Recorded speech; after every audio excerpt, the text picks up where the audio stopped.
जब दो मुसलमान आपस में मुलाकात करते वक्त मुसाफा करते हैं तो उनके जुदा होने से पहले उनको माफ कर दिया जाता है। सुबह मुझसे गलती हुई, मुझे फरमान भाई और नुमान भाई से माफी मांगनी चाहिए।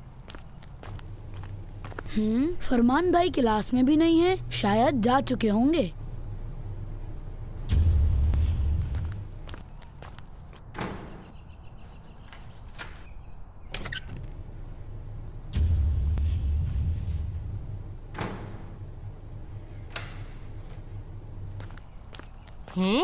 फरमान भाई नहीं दिखाई दे रहे। मैंने उनकी क्लास में देखा था, क्लास खाली थी, वो जा चुके थे। हो सकता है वैन में हो।